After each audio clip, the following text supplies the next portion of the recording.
Welcome to the Knowledge for Men show. Your life will never be the same. Your level of success will seldom exceed your level of personal development. I want to die empty of regret. I want to die empty of my best work. We don't understand who we are. Instead, we're living out somebody else's narrative. What one man can do, another man can do. If it's been done, it can be done again. Being yourself and being your truest, most authentic self in every moment. If it scares you or makes you a little afraid, do it. Follow your heart and your gut. The first stage, I think, is finding you, like finding out who I am today. Stuff will not work. You will have things that fail. Success is when you're a happy, fulfilled person. How do you define success? It's your life, and you are the creator of the movie script that is your life story.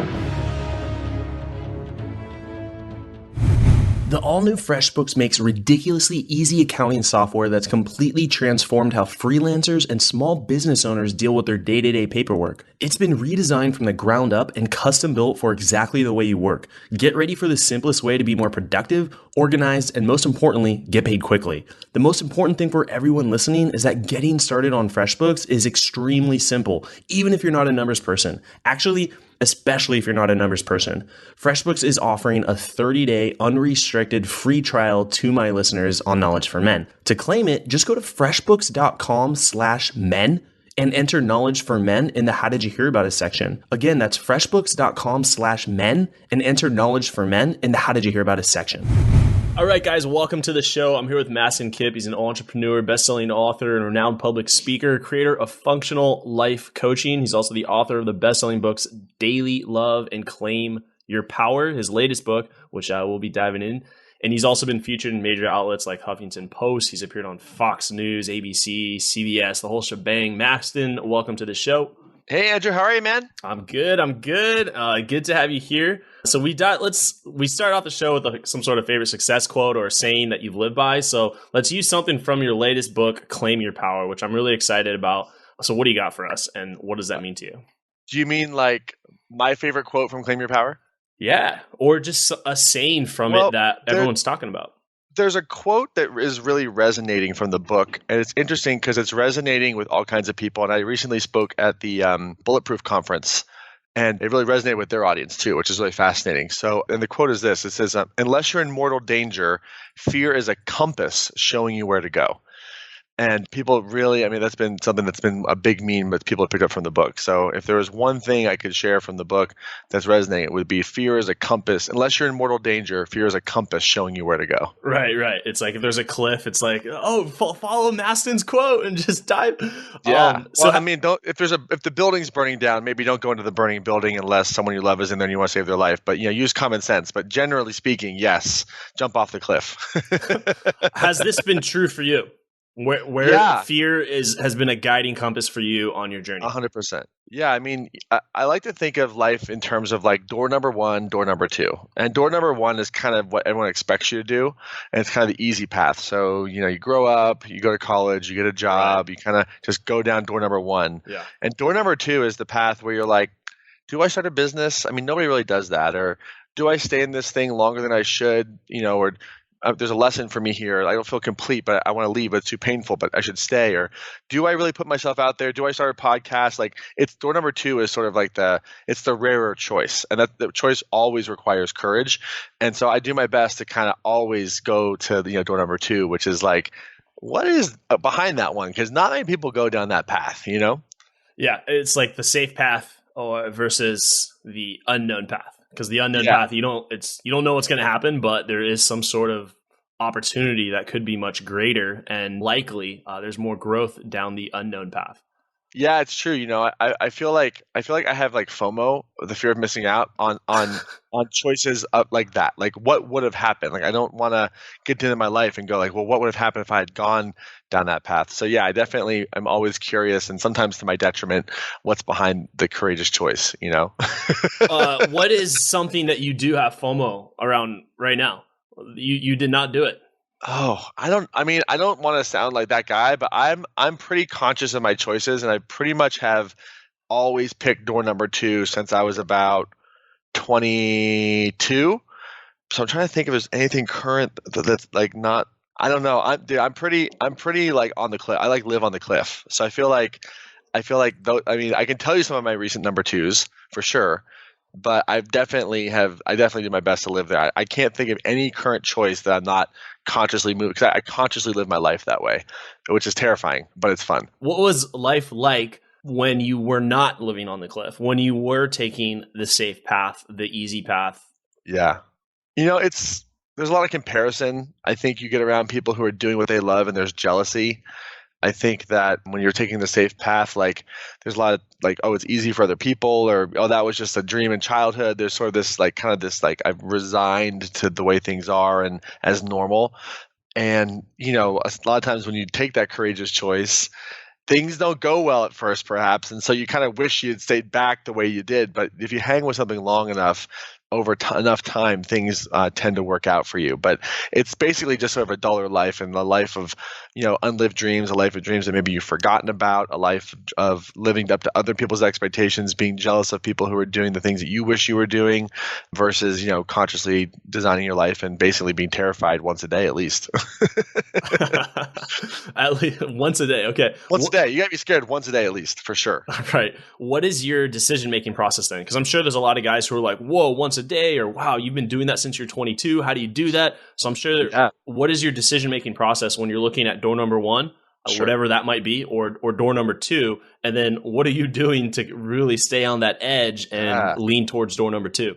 I love that question. So the first thing to understand is that you're never going to get your decision making right. So everyone wants to know how to make the right decision. And like the right decision is making one, because like most people lose more to indecision than making a wrong decision, which is like Napoleon Hill 101.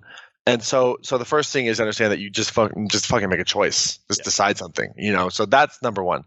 Beyond that, what I do is I really ask myself which choice scares me the most, because that's going to require the most from me. I see it as a challenge. And so not like, let me jump out of the plane with no parachute. That's terrifying.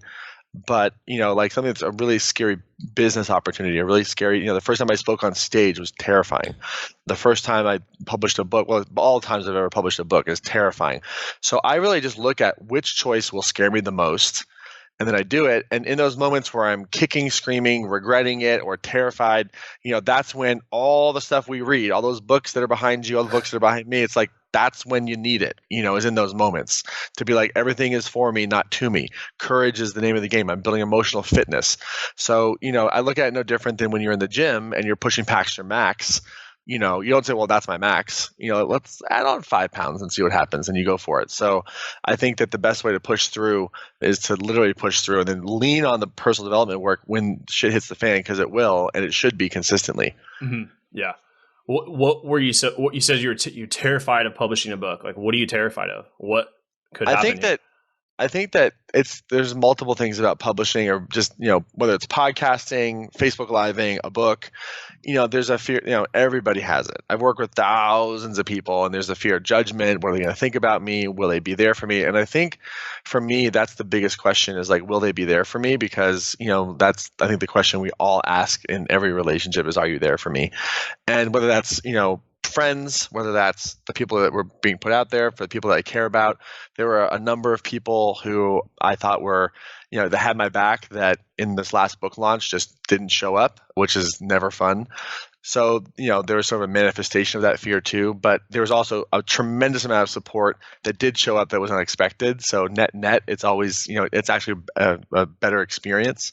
So I think that there's just a lot. I think especially putting out a book, like anyone who's put out a book knows it's a vulnerable moment. Yeah. So, you just want to do it. So it's just, and is it going to work? I put all my heart and soul into it. Will people like it? Is it going to be around? Will they only sell one copy? And it's my mom, like you just want to know stuff like that, and you just can't. So that's always there. And what always brings me back is focus on serving and giving and helping, and that always brings me back to center, because when I get my mind off myself and I focus on why I'm doing something, it helps me follow through for sure. That's great. You take it like, what do I want to happen? Like, where do I want to be? And that's more important than the fear that's right in front of me. Yeah. And even more than that, why? Like, why do I want to go there? Because like goal setting in and of itself is rather empty. But if you have a why about like, why are you doing this? Like, for example, when I was first getting started in my career, I wanted to prove a business partner wrong. He betrayed me, and I wanted to prove him wrong. So like everything I did was like I use that anger to build something. And I think you should celebrate what motivates you. And later in my career, I had to write a $30,000 check for my mom to go to rehab, and I needed to like bust a move to make it happen. So that was motivating me. And now what motivates me is my bigger mission I've gotten clear on is to really put an end to emotional trauma in my lifetime. So like when I speak or put something out or do a podcast or whatever, to me, like that's my intention. And any fear, doubt, technical issues, whatever, doesn't matter. Like this is what I'm doing. And when you have that powerful motivation, I think success comes in a different way. You interact with people in a different way. You attract better quality relationships, successful people in your life because you're motivated by something that matters, not just yourself. Yeah, that's very powerful. So you say like you have a technical difficulty, something doesn't work out, and it's not because you're coming from a place of proving someone wrong. Like you're out there doing something for the greater good, and it's a much bigger vision to move you.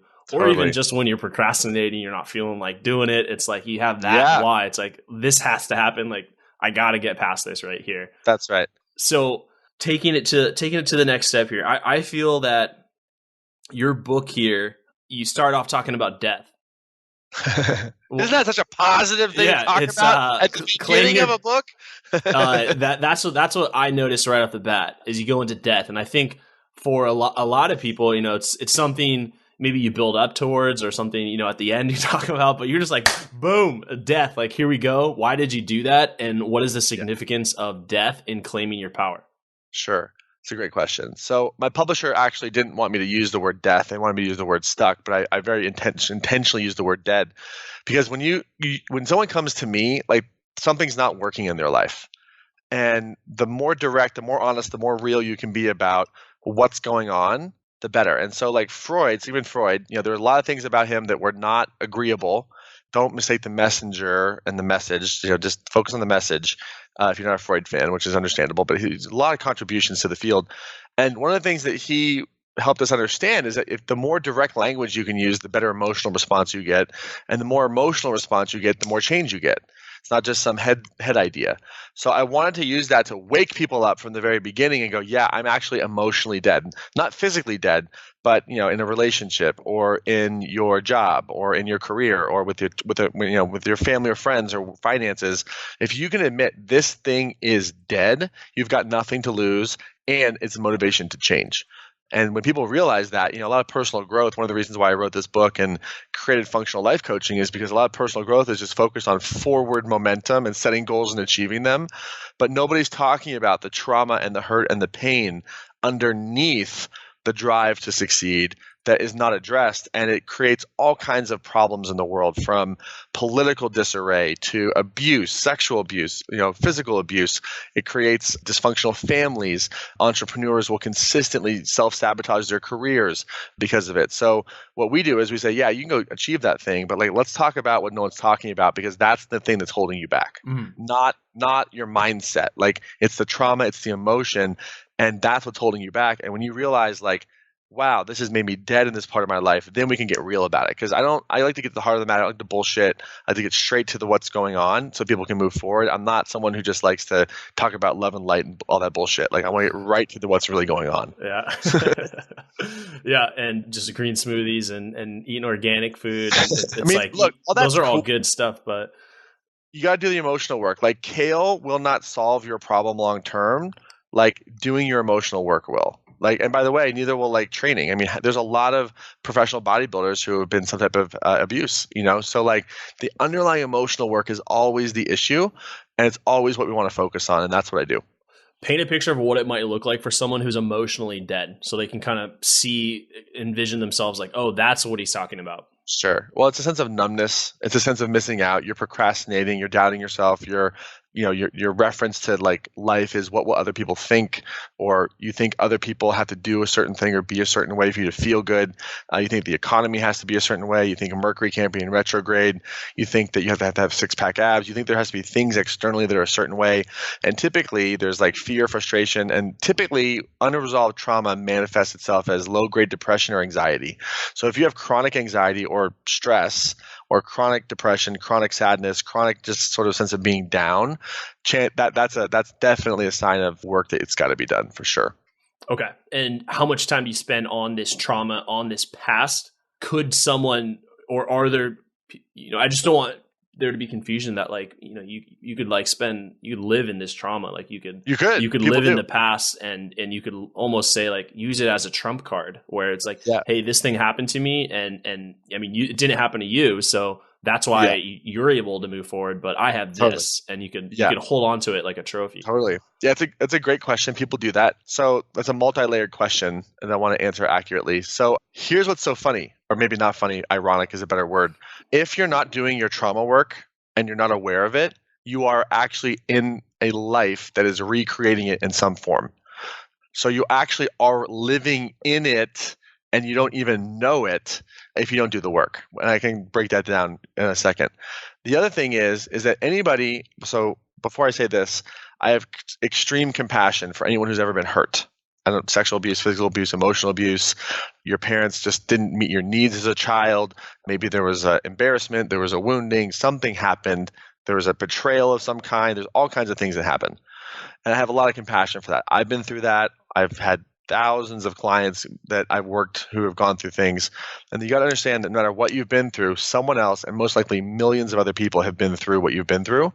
But there's a significant difference between being victimized and having a victim identity. Being victimized, we see this all the time when there's a shooting or there's a terrorist attack. We see this all the time, right? That's victimization. There's someone did something to someone that was intentionally hurtful, extremely painful, and on certain levels, not really knowable or understandable. Yet, there are people who go through those experiences and emerge differently. They go through the same exact experience and emerge differently. Someone could be shot and just blame everybody else. Someone could be shot and then rise above and try to change the world. Malala Yousafzai was, literally targeted by terrorist cells for speaking up, and she was shot, and she spoke up as a voice to bring peace. That is not a victim. But even though she was victimized, she's not living in the victim mindset or victim identity. She's risen above that. And that's what Claim Your Power really is about. But you can't get there without acknowledging the wound. And so many people think that if you acknowledge your hurt, that Voldemort will show up and your life will just like crumble. And so you have to acknowledge it, but not dwell on it. And that's what we really help people do, is to understand the mechanism that's holding them back, to understand it was a great way to cope. It was a great way to survive, and to go to the next level in your life. You can't have that same relationship to it. However, you can't just get rid of it. It's work now. And you think of your emotional trauma work like you do working out. You didn't work out 5 years ago once and now you have a six pack and you're crushing it. Like, it's a training lifestyle. So we have like muscle and fitness training and exercise training. We worry about our VO2 max. We have to worry about our EO2 max, right? And our emotional oxygen. So like the idea is we have to make it a consistent lifestyle of training our emotional fitness. So once you become aware of it, then you know how to train. Without becoming aware of it, you're just sort of in the dark about it. Okay. What do you think about when someone uses pain or that past trauma and it is a major driving force for the success that they have in their life? So they were able to take a pain or trauma and it is now the reason why they are where they are. However, but we were talking about earlier how like you were trying to prove your business partner wrong. And so you were being driven by that, right? Versus now, being driven to eradicate emotional trauma, just a different fuel. What are your thoughts on that? Should someone transition out and find a better why? But the thing though is it did provide some positive change in the guy or woman's life. Totally. Yeah, it's a great question. I think you should celebrate what motivates you in this moment. Like I was just at a conference and like there's billionaires in the room and they're talking about solving education and solving healthcare and like going to Mars and all these amazing things, right? And that's awesome. But like if you're like in a soul-sucking job and you're barely making enough money to get by, but you want to start a business and like there are people around you who don't think you can do it, use that as leverage, like prove them wrong. That's a great first way to get started. Now, I didn't hang on to my anger. I'm not still angry at that guy. I'm grateful now because it freed me to do what I do now. But in the moment, that's the thing. But you don't want to hold on to it. And so I think and also like a great difference in like between like staying in that anger and transcending it would be like Martin Luther King Jr. versus Malcolm X in the civil rights movement. The reason why Martin Luther King Jr.'s message transcended and is of the ages and Malcolm X's is respected, but also not as impactful is because Malcolm X's vision was only focused primarily on the victimization and what was going on. And in that moment, what happens is the oppressed can become the oppressor. And that's why there was, the whole Black Panther thing, and there's a response to violence. And I'm not saying it was bad, but Martin Luther King's message was far more impactful. And you have to understand why, because it included a vision for white people in his vision. It wasn't just anger. There was anger for sure. There was all kinds of speeches where he talks about anger. But when you are victimized, it's justifiable to want to just make the other thing wrong and exclude it and kill it or demolish it or make it small. But you've got to rise above that and understand that, you know what, like I can celebrate this in the moment and use that. And I think even Martin Luther King called it like righteous anger. Like there is such a thing as righteous anger. But if you hold on to it too long, it can consume you and then you're Darth Vader, right? So it's how you use it. And hopefully you can use it to help you grow and then start to understand that your actions have impact on others. And oh my God, I can influence the world. And then that can start to drive you. But that's not typically how people start because they got to pay the bills first. You know what I mean? Yeah.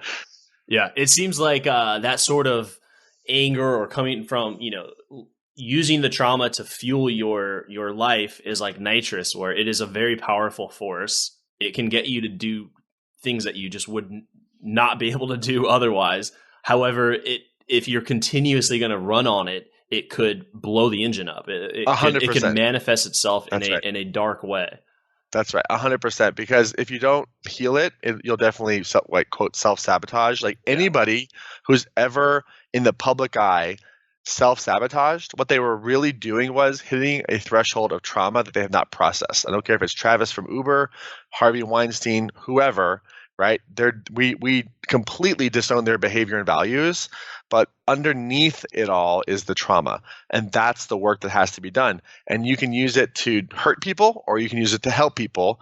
And if you can channel your pain into purpose, that's how you win. And that's the name of the game. Think of it as like nuclear energy, right? You can power a city or blow it up. Very powerful. And so what we're getting here, the name of the game is, having a compelling why, having a strong why, really discovering, what is that purpose? Where does someone begin? If they're by now, they're sold like, yeah, this makes sense. I want that, but where do I start? I'm struggling with that. Yeah. That's the number one question I get asked is I don't know where to start. And my response is, I know you don't know, but if you did know, what would you say? Because a lot of people know exactly where. And the answer is very simple. I start where I am right now with what I have. That's where you start. And then you move from there. And most people's confusion is fear manifested as confusion. And they've sort of put themselves in a trance to think they don't know where to start. But if they got still, they're going to know, you know what, I should call this person. I should put this website up. I should tweet this thing. I should quit my job. I should tell this person I love them. Like we, deep down know this stuff, but it's scary to admit because either we don't have the clarity or we don't have the strategy or we don't know what to do or we're terrified. And we think on some level that some change will kill us. Like that's how all the fear manifests in the body. But in a very practical sense, you want to look at what's motivating you right now. Because if you're not living your purpose or trying to discover what it is, then you're proving the naysayers right. Like the people who say you can't do it, they're actually right. And the people who believe in you, you prove them wrong, which you don't want to do either. So you want to get started and then you want to realize like, am I doing this to prove the naysayers wrong? That's a great first motivator. Am I doing this to prove the people who believe in me right? That's a great motivator. Am I doing this to take care of my family, to model excellence for my children? That's a great motivator. Am I doing this for a larger mission? That's a great motivator too. So like figure out what's prompting you to live your purpose and then leverage that to get you into action. And then to define purpose, my definition of purpose is very, very, very clear. Purpose is really an emotion that you cultivate within yourself and express to others in the form of service. That's what purpose is. It's an emotional state that you cultivate within yourself and express to others in the form of service. Every goal you set, you think you want the money or the success or the girl or whatever for the thing, but it's actually the feeling it brings you. The money brings you a sense of feeling significant, safe, free. The girl brings you a sense of feeling, connected or, a sense of pride or respect or joy or the approval of your father or whatever it is. There's an emotional state that you're going for. And so when you realize like, oh my God, even as a dude, like I'm actually trying to hit emotional targets here, like you wise up. and you realize like, hey, like that's why I got the thing I wanted and I still wasn't happy. That's why I got the money and I still wasn't happy. That's why I got into the relationship and I still wasn't happy, because I'm not actually woke to the idea of what I need to be focused on, which is really an emotional state. And so when you start to cultivate and figure out what the emotional states are that you want to create, you think of it like this. Think of it like you want to improve your body, right? First, you have to know that you can change your body. Like there's a thing called exercise. There's a thing called, weightlifting. There's a thing called whatever, CrossFit, right? And I'm not a fan of CrossFit, but I know a lot of people are. But then you have to understand, well, which strategy is best for me? Should I do steady state cardio? Should I do high intensity training? Should I do low weightlifting? What should I do? But then there's the actual fitness part where it's get your ass in the gym and fucking do it. Yeah. Right? You got to take some action. Yeah. But that's the three levels. I have to have emotional awareness. Like, hey, I actually am an emotional being. And even if I don't know that yet, just the idea that I am is huge. Then there's emotional intelligence, which is, well, what do I got to do to cultivate these emotions within myself? And then the third part is emotional fitness, which is actually doing it. And so those three things are key to living purpose, because if you think about having a great relationship, both partners have great emotional states. Think about building a business that crushes. You're going to have a culture of employees and team. If they all have great emotional states, that's called a great culture. That's the shit that's legendary, with like all the amazing companies who are just known for culture. When you transfer that emotional state to your clients and they have a positive emotional state, that's called raving fan clients. That's how you have huge profits. So life is an emotional game. And when you wake up to that, everything starts to shift.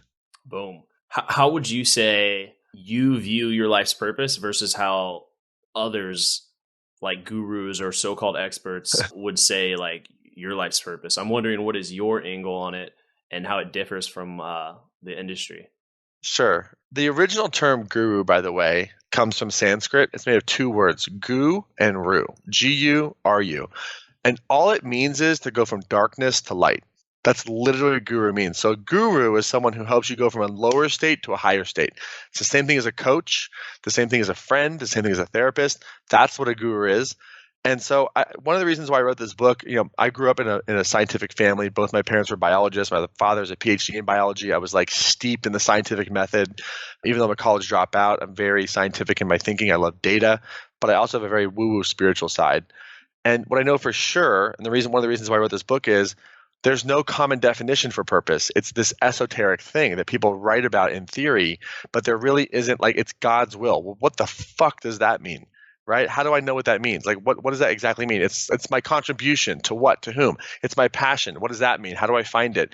There are these vague terms versus understanding. Listen, you have an emotional state that matters to you, and it's your responsibility to cultivate that, and then you got to express it. And I don't care how you express it. It's art, money, finances, in a career, in a business, in a sport, in an athletic ability.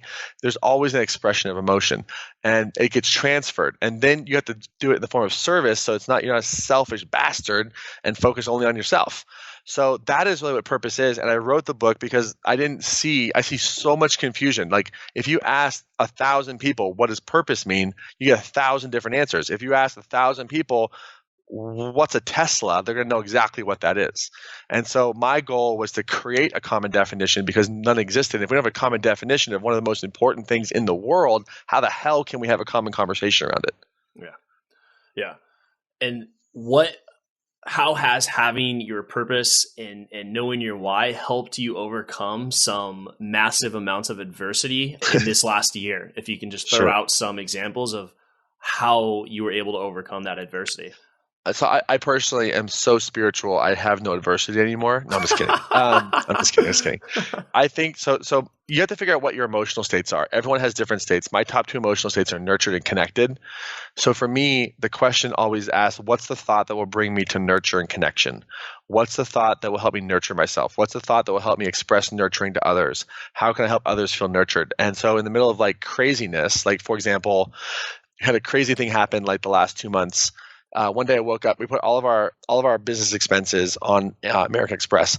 And it just so happens that we're scaling our business right now. So we're investing heavily in marketing. One day I wake up and we're in the middle of one of our largest promotions of the year, and I get an email. It says, "Dear Mr. Kipp, your all charging for your card has been shut off. Please contact the underwriting department." I was like, what the hell? So I call them.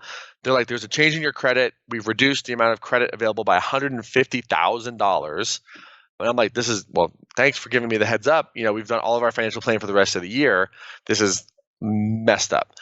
So I'm like, what do I do? So I started learning more about credit, and I found that there was like a $36 bill that was reported to my credit agency, $36 because I had the wrong phone number, okay, that lowered my credit score by a certain number of points that went into American Express's algorithm that then determined how much credit they could extend to me, essentially, which is crazy, right? So in that moment, you're like, okay, this is how I can get how entrepreneurs want to just check out. And I've had entrepreneurs, like friends of mine, literally end their lives, right? Because the stress is so high. And I was like, I'm not going to be that guy. But I was like, what thought nurtures me right now? I was like, well, let's just take it one step at a time. You've got to find the cash flow. So we figured out a way to make that happen. Okay, cool. The promotion's taken care of. You've got to make sure that the marketing is good. The people who are signing up are okay. Like, just be super present with what you need. Like, don't go into stress. Don't go into overwhelm. Don't go into, this over catastrophizing something. Don't make it worse than it is. Just come back. What do you need? How can you continue to nurture your business? And we had an incredible, amazing, different things come out, open up a great conversation with American Express. And now we have the credit that we need in different forms from them. And so it was a great conversation. And also, by the way, it's a byproduct of scaling. Oh, and I got the thing off my credit report in 24 hours, which is like off, not 7 years, 24 hours. So like net, it was a really, really great exercise. But there was a 7-day period where I had to have my mind right and focus on like handling business, because otherwise, the promotion's going to end. It's kind of everything would sort of stop, versus like solve this shit and do it in a way that's really nurturing to you in the business. And it ended up actually, we had the biggest promotion we've ever had, the biggest impact we've ever had for that promotion. And we have more credit and more options. So net, it's a net positive, but in the moment, it seems like a total catastrophe. That's just one example, but there's been lots of different examples. What I'm getting from that is it happened, you created awareness around the problem, and then you handled it like one issue at a time. And with the focus of, what do I need to do to nurture the business? Because it's about focused on that, not like, what do I do to make this worse? Or like, how can I make this mean that the universe doesn't want me to scale, or like this is a bad thing, versus like, this is an opportunity for you to grow and nurture yourself. So yes, 100%. Yeah. And I think everyone listening right now can resonate at some level where you're hit with something and you view it as a catastrophe, and you're ready just to like throw your hands up in the air and just, it's over. Like, it's all over. I have to lay people off. And you start like thinking worst possible outcomes, and you're not even anywhere close to that. You're not even anywhere close to that possible outcome. Well, what's so ironic is that upon doing the actual research, I've learned that there's never been an easier availability for capital now than ever before. Like, it's unbelievable. So to me, like, it was an opportunity to even say, even in the middle of catastrophe, there's just all this opportunity. But when you're stressed out, you don't see it. You're just laser focused on everything going wrong, and you're not available to other solutions. So the nurturing of myself was calm down, meditate, reduce your stress, get your amygdala calmed down, reduce the cortisol in your blood, and work this problem and see more than you're seeing. And that was a really important thing. And that's not the first time I've done that. I do that a lot. Yeah. You mentioned you've had friends take their lives due to the high level of stress. So I want to throw this out there. Do you think in those situations where someone is at that level of tragedy, adversity, challenge, that they took door number 2 too many times within a short period amount of time? Yes, except for committing suicide is door number 1. That's interesting. Yeah. Yeah, that's the easy way out, because committing suicide doesn't end your pain. It just transfers your pain to those you love. And yeah. So it doesn't, and depending on what you believe spiritually, it's so easy. It's the easy way out. And I've had, I don't know, even not a badge of honor, but 8 or 9 people close to me do that over the years. And it's just, it's a moment of emotion that creates a lifetime repercussion, and you can't take it back. And so I think, if anything, it's because they stopped taking door number 2. Wow. Because door number 2 would have been to try something new, reach out for Handle help. your shit, like get together. Like depression is real. Yeah. And like I've suffered from it. I've been suicidal. Like I know, but like it's harder and rarer to sit with it and work through it than to just leave. And anyone who chooses to leave, like that's their choice, it's their life. But I think it's door number one. I think that the harder part is to do the work, to face whatever's in the reality, to ask for help, to get support, to receive help. I had a client once, she tried to commit suicide while pregnant because it was easier and easier out than facing leaving an abusive relationship. Right? Like she thought it was easier. It was scarier for her to leave an abusive relationship than to think about taking her life and the life of her child. Now, didn't happen. The child was born. They're alive. Good. But like, I mean, just consider that for a second. That's crazy, right? It's the courageous choice is always the right choice. I think, you really put the question on its head when you just said suicide is door number one, because that really throws the question on its head. And it is, depending on how you do it, but obviously you're going to likely do it in a not a painful way. And so let's be clear. All acts of violence are door number one. Like the Vegas shooter, door number one. The Texas shooter, door number one. Terrorist, door number one. That shit's door number one bullshit. It's so easy to destroy something. What's really hard is creating something, right? Like unless you create something, you really have no value that you're adding to the world, right? So it's like, door number two is not an easy door. It's so easy to try to hurt someone, kill someone, damage somebody. Like that's so easy. But like healing yourself, working on your stuff, owning your part in something, and then contributing to the world, that is rare air. And, I think why we're seeing so much outward expression of pain today is because it's way easier to channel anger, hatred, whatever, into violence than into compassion. It's a very, very difficult path. For sure. I think for men especially, I know women have there's definitely the challenges there, but a lot of the things you're mentioning were men causing those acts of violence. And I think it is hard for men. It's easier for men to damage and to be angry and to destroy than to what you said, compassion. Like that compassion is probably harder than it's way harder than doing fighting. Than punching, than physical aggression, compassion, which could be done sitting down over the phone or sitting down in person and opening up your heart to someone else and your past and your traumas can be harder than killing. It's way harder. Let me tell you something. If you I love competition. Any friend of mine who enters into a competition with me will lose because I will be relentless in one-upping them over the long term. It's not like a 1 week thing. Like I will remember some shit and 5 years later get you. I'm so competitive. Okay. I don't fuck around. Like I love it. Right. And like, if man, you're making me choke. You just the way you said it, like I will get you 5 years later. You're still running. You won't see it. Like I have a 7-year one-upsmanship with one of my friends, and we haven't even talked about it for 5 years. And I just am now in a situation where I'll be able to one-up him. So okay, but the ultimate one-up isn't knocking somebody out; it's being the bigger man. That's the ultimate one-up, because it takes a little boy to be violent. It takes a man to respond with compassion. And so I really feel that that's the ultimate sort of, if you want to rise to the occasion, that is the harder thing to do. Violence is easy. Now self-defense is different, but violence is so easy. Being the bigger man, that's rare shit. Little boy, it takes a little boy to be violent. It takes a man to respond with compassion. Yes. Yeah. It's interesting. We as men and women as well, we want to we think of the worst outcome and just end it. Like I had a friend, he called me and he's like, I'm having this problem with my girlfriend. She's just, all this is, I can't believe it. Why would she say this? I'm ready just to leave her right now. What do you think, Andrew? I was like, I think you're just acting out of emotion right now. You need to chill, you relax, you meditate. And I think you just need to call her and tell her how you feel and ask her how she feels as well. And just listen to her. And you don't even need to have a solution on that phone call. You just need to both talk to each other and let each other be heard. And then that's right. The very next day we were having dinner and I was like, so how'd it go? And he's like, oh, everything's great. I did what you said.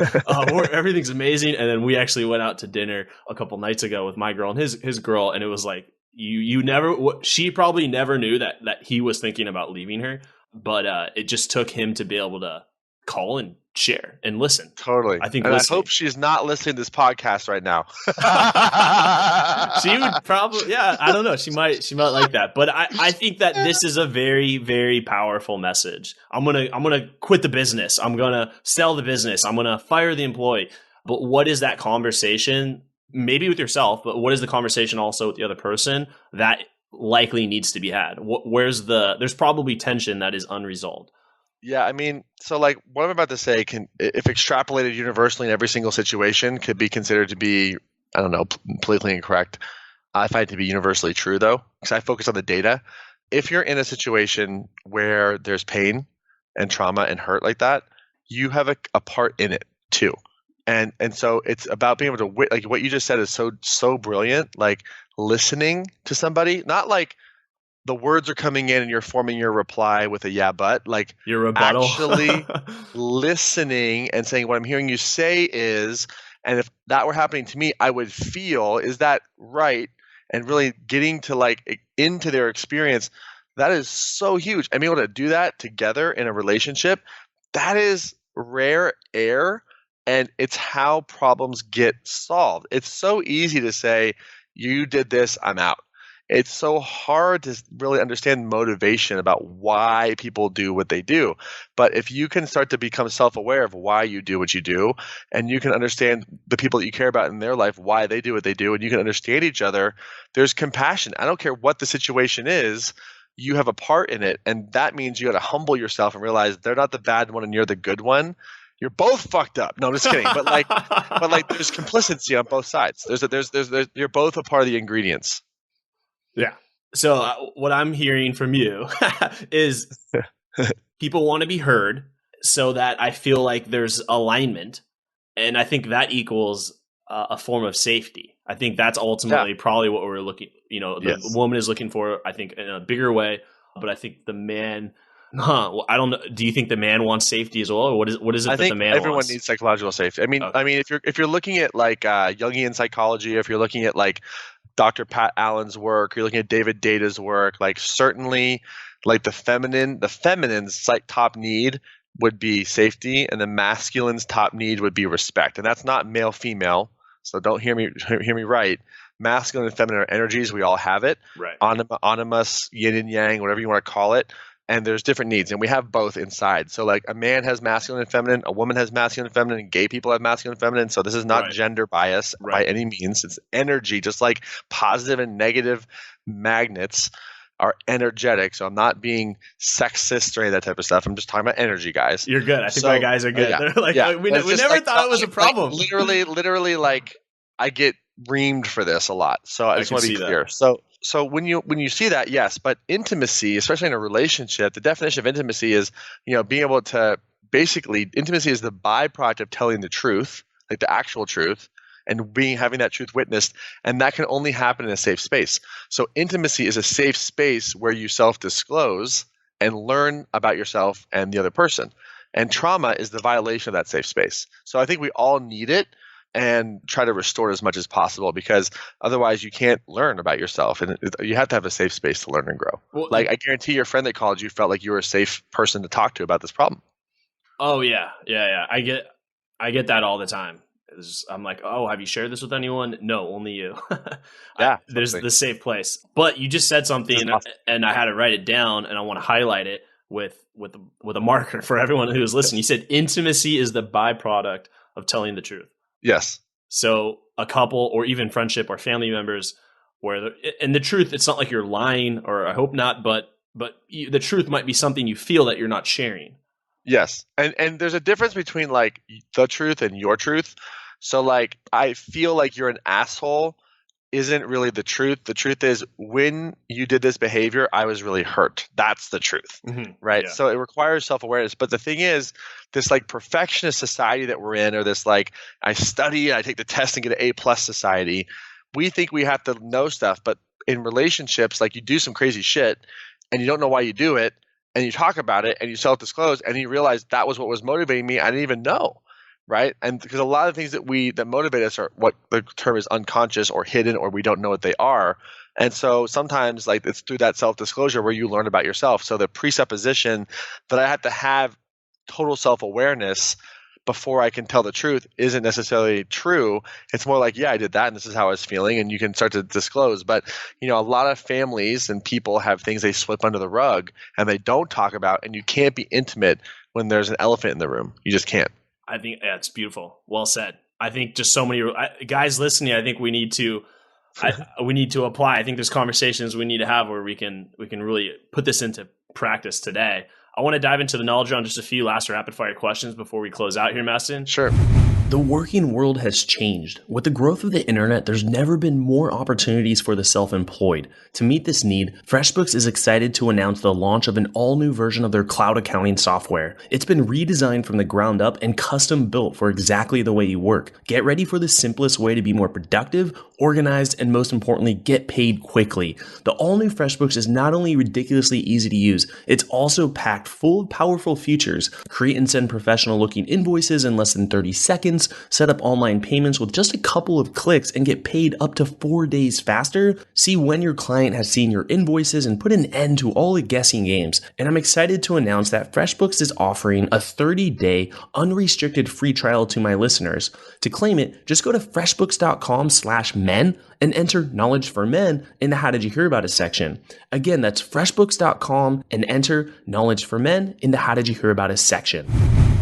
Welcome to the Knowledge Round, where the guests will be asked rapid-fire questions to give the audience invaluable pieces of wisdom to help transform their lives. Starting in 3, 2, 1, showtime. My first question for you is: you've had a lot of success in recent years, and with that success and media attention comes a lot of opportunity. I'm wondering for yourself, what is your relationship with money, and how has it been a role in the decisions you've made, whether good or bad? Sure. It's a great question. So for better or worse, I started off with a couple assumptions when I started my business that were totally not necessarily true, but because I believe them, I think they became true. One of them was I don't need money because I'm on a mission. And number two is I'll always have exactly what I need when I need it. I've always made those assumptions, and they've always been true. And there have been times especially early in my career, where I turned down $500,000 because at the 12th or 11th hour, the dude tried to change the deal, and I said no. I've turned down $10,000 for a promotion that wasn't right for even though I was like living on $500 a month and really needed the money.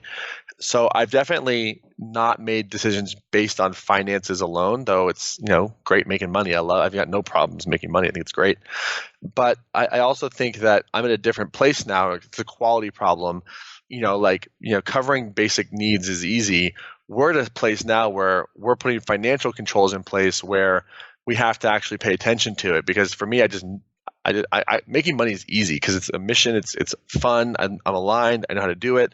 But now it's about being able to have financial acumen and intelligence, which is something that's outside my wheelhouse. And it's been hard as hell to find someone who has been able to advise me in that way, because I've found a lot of people that it's not trustworthy. Yeah. And so it's been strange. I'm not someone who's of that nature, but we've finally found some people who are helping us guide and turn the dials. And there's a really great book that if you're an entrepreneur or thinking about starting a business or just are a human being that wants to make money, it's called Profit First by Mike Michalowicz. And it's a great book about how to start bringing money in and then keeping it, because it's also easy to just look at how much money you have in your bank account and your credit card statement or whatever, PayPal or whatever, and kind of do single bank account banking, but you'll always end up with nothing at the end of the day. So you want to sort of start to have a different account where you put your profit and you take it off the top.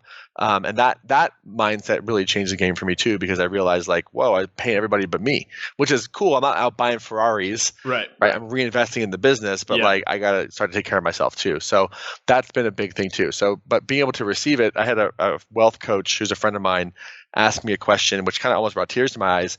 She said, Mastin, are you willing to let money support you? And for the longest time, the answer was I didn't think I was worthy of that. I just, I could bring it in, but I couldn't let it stay, essentially. And I said, yeah, I think I'm willing to let money support me. So As soon as I made that decision, strange thing happened. Started making more money, which is very strange. But I think intention has a big part of that. So I've never really had a problem making money as long as I was making offers. But keeping it has been my challenge. Not because I'm a bad spender, but because I just keep reinvesting, I keep growing it, I keep doing that, and we're getting smarter about that so that we can actually scale this thing and get beyond our current constraints. Got it.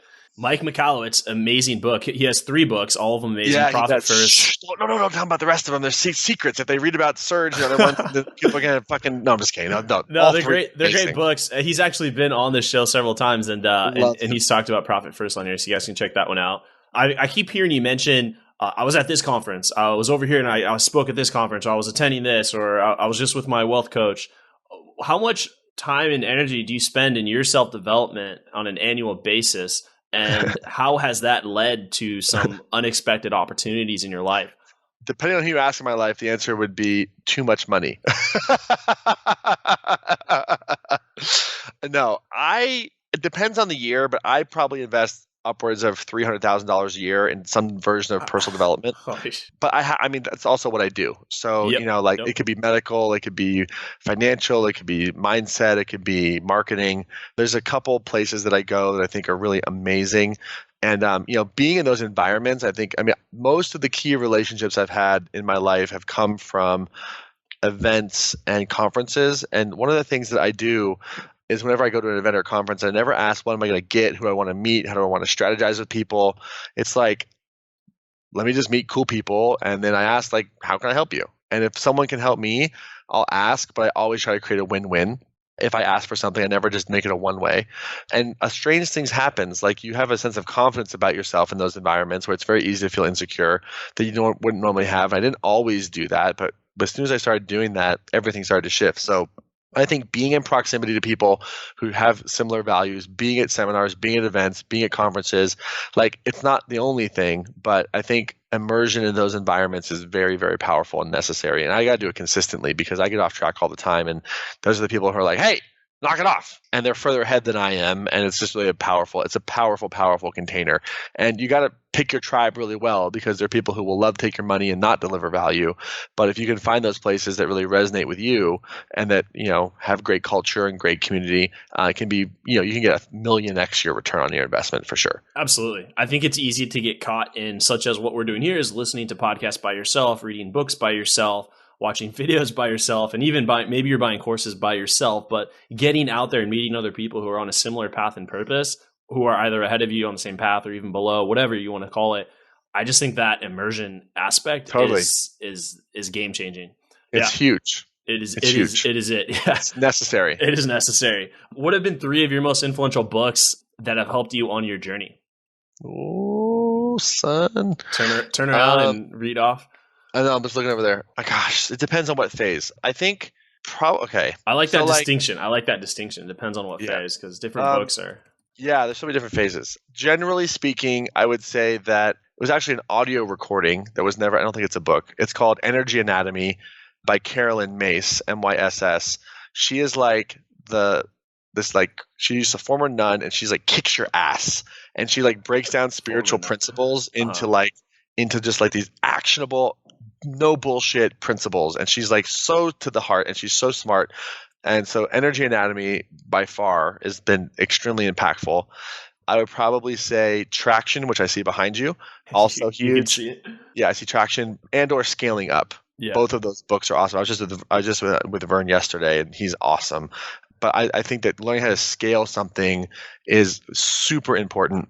And then there's a book by Ellen Bader, PhD out of Menlo Park, called Tell No Lies, about relationships. That's the best book on relationships I've ever read. Tell No Lies. Tell No Lies. Tell No Lies. Best book on relationships I've ever read. Oh yeah, it's very rare. I don't hear a book. Yeah, she's amazing, and that book should be selling millions of copies. It's such a good book. Who is it? Because there's a lot of Dr. Ellen Bader, B-A-Y-D-E-R. Okay, got it. All right, I'll put that in there. Nice, awesome. And what is something that you want the audience to do when we end here? It would make it worth your time of coming on the show if the thousands of guys listening would not just listen and have all this stuff in their mind, but to go on and do something with what we've talked about today. I love that. I think that I would say I think there's like three things that come to mind. I think the first thing is to understand that life is a marathon, and you want to get started right now. So don't worry about how it's all going to unfold. Focus on where you are, what you have, and taking the next step, and do that every single day. And just once a day, make a decision that scares you, like very practically. I think that's a really, really, really powerful practice to be able to look at this is terrifying, which could be considered door number 2. Like, start to look at those choices in your life and ask yourself, have I been taking the normal path, or is there a door number 2 that I could take? And if you look for it, door number 2 is there every single day. The second thing I would say is that I think I work with 99% women, and what's happening today in the world is that, you see like the Me Too movement, you see what's happening with Harvey Weinstein, you're seeing the women's marches, like all of these things. The best thing that you can do is to just be a witness to any woman in your life who's had any type of trauma, and there's no problem and there's nothing to fix. If you could just listen to her and mirror her, I think that, kind of like what you've done on this podcast with me, when you're like, what I'm hearing you say is like, that's a really beautiful thing, because the more that you can listen to a woman, and yes, men have been traumatized too. So anyone who's been through trauma, but also women, like the more that you can bear witness to it and listen, and I can guarantee you there are women in your life who have been through this, the better, because the more that we can talk about it, the more that it'll go away. And the third thing is this: find something larger than yourself to contribute to life. Focus your life on contribution. Who cares how many likes you get? Who cares how many views you get? Who cares how many downloads you get? Who cares how much money you're getting? All that stuff will come in spades when you have really focus on why you are contributing to the world, and like look for that, search for that, pray for that. Like the Claim Your Power book can help you really get clear on that, but like really focus on like what is motivating you, and then use that every day and spend the first 15 minutes of your day really thinking about, like, today I'm proving the haters wrong. Here's 3 things I'm going to do. Today I'm going to take care of my family and model success. Here's 3 things I'm going to do. Today I got this big mission. Here's 3 things I'm going to do, practically, specifically, but be conscious of it every single day. Don't make it be some bullshit board that you write down at a seminar and then stack away somewhere. Like, live that shit every day and remind yourself of why you're doing it every day. You do those 3 things, you make me real proud, but I think it'd be really, that would be pretty incredible. Even if you did those things once, but if you did that shit every day, you will not recognize your life this time next year. Boom. Very well said, Mastin. This has been a fantastic episode, man. I've really enjoyed this conversation. This has been so fun. This has been deep. It's been vulnerable. It's been transformative for myself, and I know the thousands of listeners. Awesome, guys, let's support Mastin and his work. MastinKipp.com. That's MastinKipp.com. You just Google it and you can get there quick. Also go to Amazon, Mastin Kipp, Daily Love, his first book, and then the book that we've been talking about mostly today is Claim Your Power, which is a recent book, came out just a couple months ago. Fantastic work. And as you can see, if any of this information, content in this interview has lifted your life up in a bit, I think his books will be just way deeper, really deep conversations. So Mastin, thank you so much for coming on the show, sharing your story, being vulnerable, and giving us all the wisdom you shared today. Andrew, it's been a pleasure, man. This is a lot of fun. Thanks for having me, dude. I really appreciate it. Super grateful. Thank you for listening to the Knowledge for Men podcast. Hundreds of interviews and millions of downloads later, we're continuing to build an international movement, and we're just getting started. So if you enjoyed this episode, go ahead and leave a helpful review in iTunes, because it really helps the podcast grow so we can impact even more men in the world who need this. Guys, this is all about living with purpose, where every day you only do things that matter to you. You wake up, live with purpose, and take massive action towards the life you want. And always remember, love the life you have while creating the life of your dreams. Go to kfmfree.com to get a surprise bonus I've made for my listeners. Again, that's kfmfree.com for something that's changed my life, and I'm offering it to you for free.